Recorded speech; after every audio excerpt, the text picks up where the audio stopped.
নমস্কার বন্ধুরা, বঙ্গোপসাগরে তৈরি হয়েছে ঘূর্ণাবর্ত। পুজোর দিনগুলিতেও কলকাতার কেমন থাকবে আবহাওয়া চলুন জেনে নেই।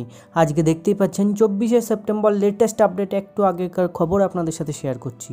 পুজোর আগে কিন্তু রেকর্ড বৃষ্টিতে ডুবেছে কলকাতা। এর মাঝে সাগরে ফের নতুন করে একটি ঘূর্ণাবর্ত তৈরি হয়েছে। এই আবহে পুজোর সময় কলকাতার আবহাওয়া কেমন থাকবে চলুন জেনে নিই। তার আগে যারা আপনারা আমার ইউটিউব চ্যানেলে নতুন, দয়া করে চ্যানেলটিকে সাবস্ক্রাইব করে পাশে থাকা বেল আইকনটি প্রেস করে দেবেন নতুন নতুন আবহাওয়ার আপডেট পাওয়ার জন্য। ভিডিওটি ভালো লাগলে লাইক শেয়ার অবশ্যই করবেন। তো চলুন বন্ধুরা, গতকালকের নিম্নচাপটি কিন্তু উত্তর পশ্চিম বঙ্গোপসাগর ও গাঙ্গেয় দক্ষিণবঙ্গ থেকে সরেছে উত্তর ওড়িশা উপকূলের দিকে।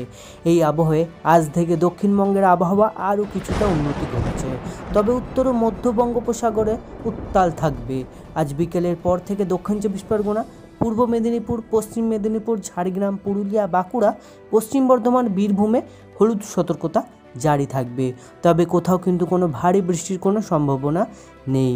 বুঝতেই পারছেন বন্ধুরা, এদিকে একটি ঘূর্ণাবর্ত তৈরি হয়েছে মায়ানমার উপকূল এবং পূর্ব মধ্য বঙ্গোপসাগরে। এটি ক্রমেই পশ্চিম দিকে অগ্রসর হবে। এই প্রভাবে কিন্তু একটি নিম্নচাপ তৈরি হবে 25শে সেপ্টেম্বর। এরপর পশ্চিমবঙ্গ এবং উপকূলীয় ওড়িশায় এরপর কিন্তু গভীর নিম্নচাপে পরিণত হবে। এরপর 26 এবং 27শে সেপ্টেম্বর এটি আরও শক্তি বাড়াবে।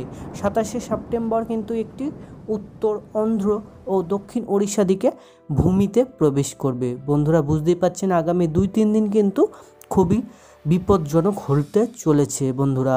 তো চলুন আরও বিস্তারিত জেনে নিই। বন্ধুরা 25 এবং 26শে সেপ্টেম্বর অর্থাৎ কাল এবং পরশু দক্ষিণবঙ্গের সর্বত্র হলুদ সতর্কতা জারি থাকবে, তবে ভারী বৃষ্টির সম্ভাবনার কথা আপাতত বলা হয়নি। এরপর 27 তারিখ পঞ্চমী কিন্তু ভারী বৃষ্টি হবে দক্ষিণ চব্বিশ পরগনা, পূর্ব মেদিনীপুর, পশ্চিম মেদিনীপুর, ঝাড়গ্রামে।